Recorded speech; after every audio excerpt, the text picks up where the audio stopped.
everyone, and welcome to episode 69 of the Dear Herbalist podcast, titled Common Formulation Problems and How to Fix Them. Today we are going to talk about a few issues that could happen with your formulations and what you can do to address those. I think this is important because it's a troubleshooting podcast tonight. We're going to talk about some common things that can occur, and I'll give you some tips. So as always, grab your pen, grab your papers, and let's get into tonight's topic. So let's start with number one. Number one, a common problem that could happen is lack of potency. And this means that your formulation is too weak to deliver the intended therapeutic effects. Now, if this happens, users may not be able to experience any notable benefits, leading to disappointment and potential loss of confidence in herbal remedies as a whole. So how can you address this? Number one, make sure that you have an accurate measurement and proper extraction methods to achieve the desired potency. And if necessary, make sure that you adjust your herb ratios and dosages based on whoever you're giving it to, or even if it's for yourself, their feedback, as well as the type of goals that you wish the formulation to accomplish. All right. Number two, let's say your formulation is too strong. It's too potent, right? And this, of course, means that the formulation is actually giving more active compounds than what you would desire. Now, obviously, the consequence of this is that you may experience side effects such as dizziness, nausea, headaches, or even more serious reactions like toxicity or even overstimulation. So if your formulation is too strong, you want to start with lowering the dosages and then gradually increase them as you need. Make sure that you understand the herb's potency overall, as well as what we would call the therapeutic window. So we talked about ADME, meaning how is the herb in the formulation once it hits your body? How does the body take it, put it where it needs to go, and excrete it out your body as soon as possible? That process we call ADME. And so you want to make sure that you know that. How long is the plant going to be in the system? Or how long is the formulation going to be in the system? And from that time period all the way from when it's excreted. You need to know that. If it's like super strong all the way through and you don't necessarily want to do that, then maybe dilute your formulation if necessary. Another issue is inconsistent potency. So the strength of your formulation varies between the different batches that you have. Now, in this case, you may receive different effects each time. What this leads to is unpredictability. And of course, if you are a product making herbalist, people are like, well, I bought this from you before, it worked before, but now it don't seem to work as much. So I don't know what's going on with it. That's going to be an issue, and it's going to cause people, especially if you're a product making herbalist, to look at you like, I don't know if your stuff actually really works or what's going on here. But a way that you can address it is make sure that you standardize the formulation process. And this includes consistent herb sourcing, making sure that you get your herbs from the same place or your oils from the same place, and make sure that you prepare your formulations the exact same way. Now, if you turn around and do a batch number 2 and you find that, hey, maybe this way works a little better, make sure no matter what going forward, you use that exact same extraction process, preparation process.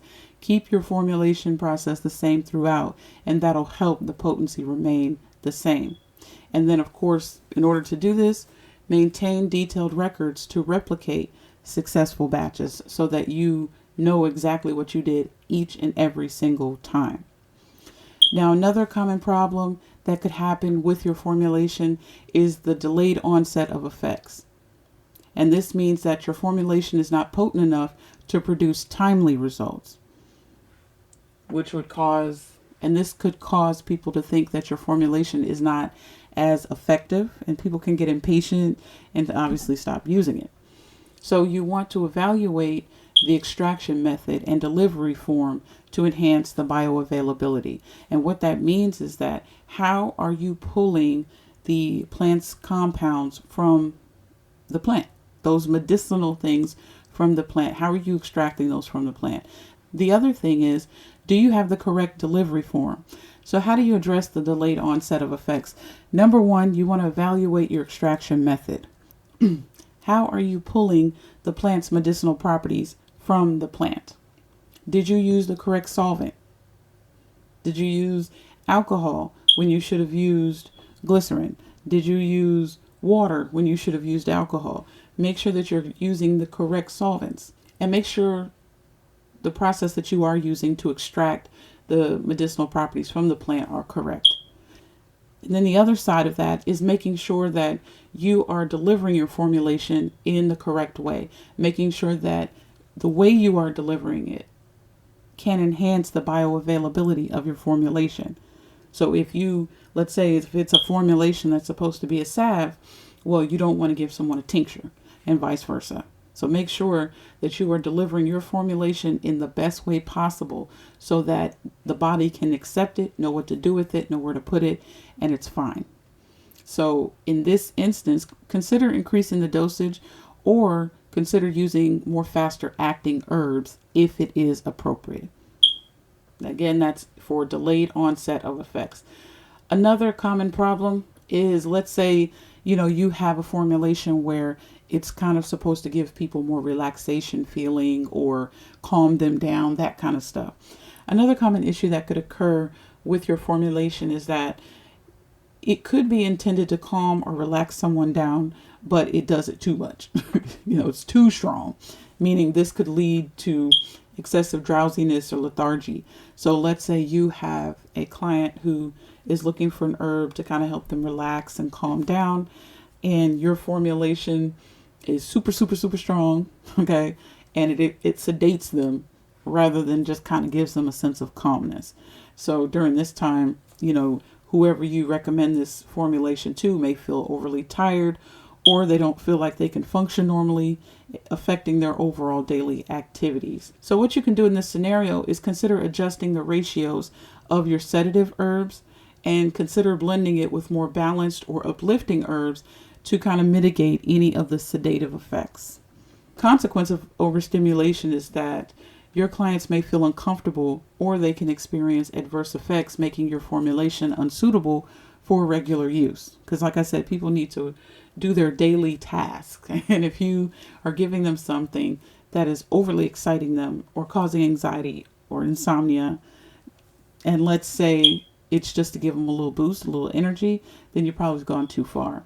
So what you can do in this situation, if your formulation is overstimulating, is reduce the amount of stimulating herbs, or you can balance your formulation with a calming or grounded herb to kind of moderate the effect.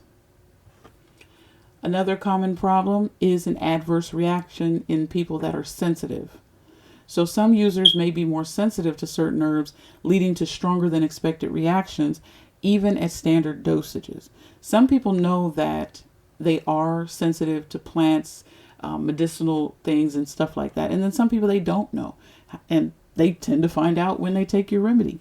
So being aware of that is important, because the consequence, of any type of adverse reaction can result in side effects, stomach issues, headaches, or even skin reactions. So what you want to do is provide clear guidelines for adjusting your dosages based on individual sensitivity. You can offer milder versions of the formulation or alternative herbs with similar effects, but the potency is not as high. So you can take that into consideration. Another common issue is the plants can interact negatively with your client's pharmaceutical medications, right? And I already spoke to people before about that. No matter what you feel about that, no matter what I feel about that, the reality of it is people are taking pharmaceutical medications. Sometimes they will tell you, and sometimes they will not. So you have to err on the side of caution at all times. When you're doing your assessments with your clients, get this information in the beginning. Talk to them and see if there's even a slight chance that they could be taking certain medications, and know that and consider that when you are doing your formulations. So in your formulation, let's say if your formulation is too potent, it can definitely interact more strongly with medications, which could lead to enhanced or dangerous side effects, which can cause health risks to the client. It could cause increased bleeding, blood pressure issues, all these other type of things. And the medication can interfere with the herb's ability to be effective, and vice versa. So what you want to do is thoroughly research potential herb drug interactions and provide guidance on usage for individuals that you might feel, they may not, but you just never know, could be taking medication. And consider lowering the potency of your formula or recommending some safer alternatives. And again, our goal is not to harm people, it's to help them get better and help them understand. And some people might not be ready to let go of the pharmaceutical medication. So it's going to take some time. You got to be patient with people. You got to give them information. I can't stress that enough. Give them education so that they understand the whys and how natural medicine is definitely better. Okay. But it's going to take time. And so you have to be patient with people. And in the meantime, give them as much education as possible so that on both sides, not just our side, but on both sides, so that they can make the best decision for themselves. Next common issue is the tolerance development. So this is not often talked about when it comes to herbal formulations or herbal remedies, but just like with other medications, with repeated use, okay, your body too can develop a tolerance, especially to your formulation. And what this does is reduce its effectiveness over time because the body is used to it. It knows what to do with it, but also it's like, okay, I know what this is. I've already clocked it. I've developed a tolerance for it. So the consequence of developing a tolerance is that you may need to increase the dosage to achieve the same effects, which can potentially lead to overuse or someone becoming dependent on that. So in order to address this, you want to consider rotating the herbs or take breaks from the formulation to prevent tolerance. Talk to your clients about, cyclical use to maintain the effectiveness, meaning that it's on a cycle. We're not using the exact same amount all the time for long extended periods of time.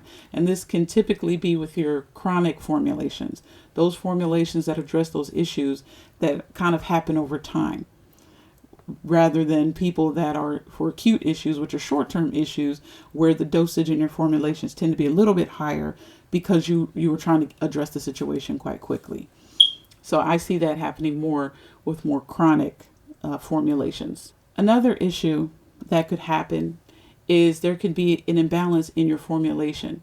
And this is where your formulation could emphasize one herb too strongly, and this overshadows the effect of the others, which creates an unbalanced effect. Now, the consequence of this is that it can lead to side effects or the reduced overall effectiveness, as your formulation doesn't address all aspects of the user's needs. So if you're using the chief deputy model in terms of how to structure your formulation, you want to make sure that at each step the desired amount of herb is used and you don't have one herb completely overshadowing the others. So even though you have a chief herb, it's not completely overshadowing or diminishing the effects of the others. So it's going to take some time to know, once you have the herbs you want to use, how you're going to categorize them and what order you want to put them in, and the ratio and the amount that you want to use. So you don't want to have 75% of your formulation be a chief herb, and then you've got 5% of your next level herb, 5% of that herb. Obviously it's going to overshadow. So pay attention to your ratios and percentages in your formulations so that it doesn't overshadow and, of course, cause any type of side effects. And reevaluate your herbs ratios to ensure that this balanced blend works synergistically. Everything is working together, and adjust it as you need to. Because like I said before in previous podcasts, it's a constant thing of testing. You're testing your formulation, you're seeing what it does, seeing how it reacts in other people's bodies, and you have to make your adjustments as needed. There's no one size fits all formulation. But if you can correct any of these issues that can happen in your formulation, all right, then it'll give you a better chance to be able to address that person's issues more accurately than if you just say, hey, this is the formula. It's a standard formula. I give it to everyone and we'll see what happens. It doesn't work like that. So this podcast was not meant to be long tonight. I just wanted to get out some common issues that could happen and how you can address them.